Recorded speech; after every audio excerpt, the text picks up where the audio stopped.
1988, the year that gay pride turned into gay anger. The target of their rage, Clause 28 of the new Local Government Act. Ministers introduced it after newspaper claims that some schools were promoting same-sex relationships. Opponents said it amounted to discrimination.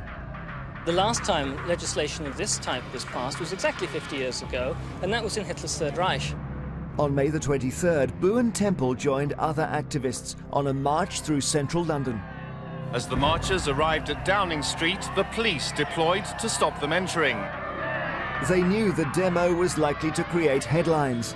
Afterwards, they hatched a plot that would guarantee it. 4, 3, 2... We made a decision to invade the BBC News because we really felt we needed to maximise the publicity we could get for this hideous bit of legislation being enacted, because it was the day that it became law. Just before 6 p.m, Boone and 3 others sneaked into BBC Television's West London HQ. They then found their way to the news studio, where presenters Sue Lawley and Nicholas Witchell were preparing for that evening's bulletin. There was the lights above the door, and we kind of knew that it would go green when it went on air, so we waited for that and then barged in. Good evening. The headlines at 6 o'clock. In the House of Lords, a vote is taking place now on a challenge to the poll tax. Tory rebels... For that instant, you wonder, well, what is happening? Are they a threat? And I do apologise if you're hearing quite a lot of noise in this studio at the moment. I'm afraid that we have rather been invaded. There were so many people in there, and they all went completely bonkers. Peers have been discussing the community charge or poll tax. It's Nicholas Witchell in the 6 o'clock news studio. The studio has been invaded. That prospect has already brought warnings. Send security immediately. 6 million viewers couldn't believe their eyes. Nor, up in the studio gallery, could associate producer Grant Cleland. I ran into the studio and I could see that one of the protesters had chained herself behind the desk and another had chained herself to the camera, and I could see that Nick was very much trying to get the show on the road. I was rugby tackled and hit the ground with a great crash, because I think there was kind of like no mercy for them. They didn't know what was happening, and so their response was quite robust. I lowered myself onto her and sat on her and tried to restrain her by putting my hand over her mouth. And she was going, "Ooh," and I think possibly I had my hand so firmly over her mouth that she was actually, by that stage, having difficulty breathing. I don't know.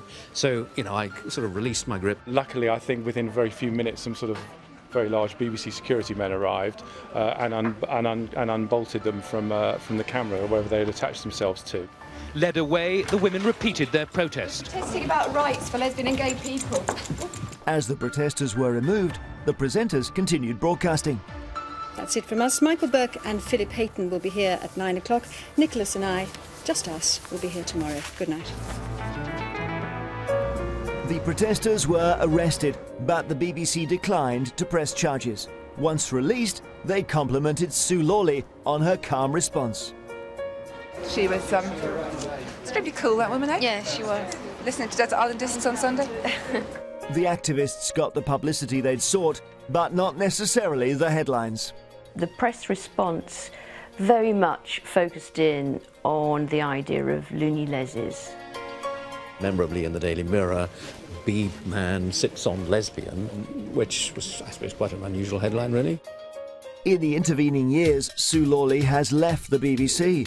Nick Witchell has travelled the world as the BBC's royal correspondent, and Boone has become a barrister. Today she's planning to call on Nick again, only this time she's been invited. I often say that if I'm ever remembered for anything in the BBC, it will either be as the man who sat on that lady protester on the 6 o'clock news all those years ago, or as the man who was called that awful man by Prince Charles on a icy ski slope in Cloisters.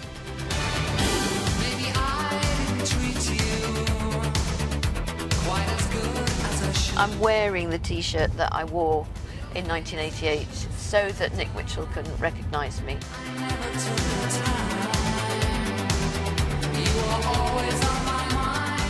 I'm looking forward to just hearing how it was that this small moment in television news history was planned, how it came about, how it was from their perspective.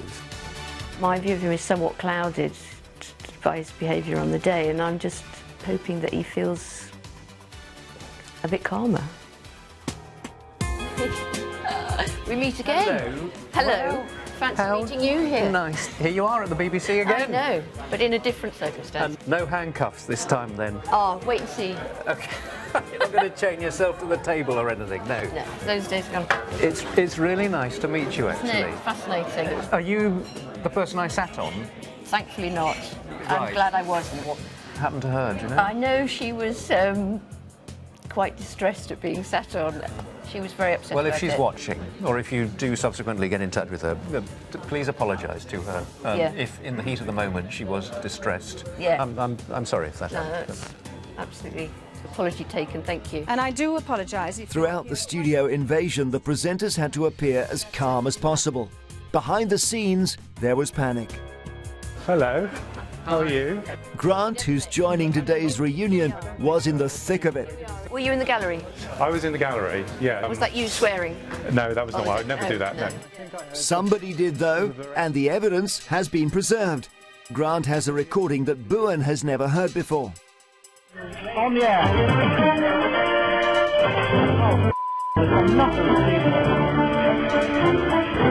Get him out. It's too soon. Good evening. Brief glimpse of one protester. A vote is taking place now on the challenge. Stop close to Tory rebels have said that the tax is...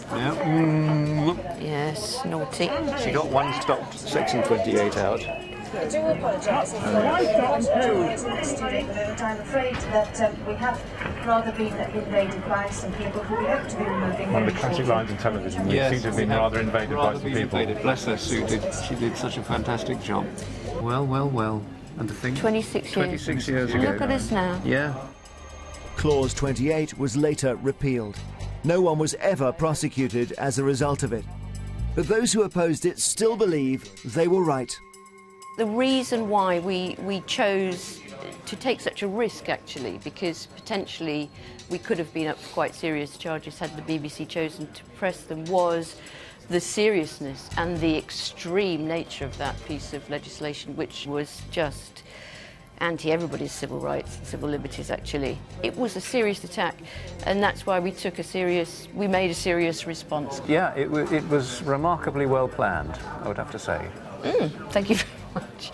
It's been intriguing meeting you. If anyone else thinks that they want to try it again, they should be aware that the security here is extremely tight and extremely good. Then but it's been fascinating. They can contact me and find out. No, I'm joking. The BBC's old Shepherd's Bush studios have now closed. Today, the news comes from new broadcasting house. Nick's arranged a visit for Bowen. A scheduled one this time. You never know quite what to expect in a situation such as this. And given that we met in pretty unusual circumstances 26 years ago, it was really nice to meet her. Well, I hope it's been a pleasant, rewarding return. It's been a pleasure to meet you. I'm glad that I've been invited. The big thing is that I've been invited back by the BBC. So, you know, 26 years ago, this country was extremely homophobic, and it's a lot less now. And the fact that Nick and I have had an interesting conversation and shared our experiences as kind of part of the proof of that positive change.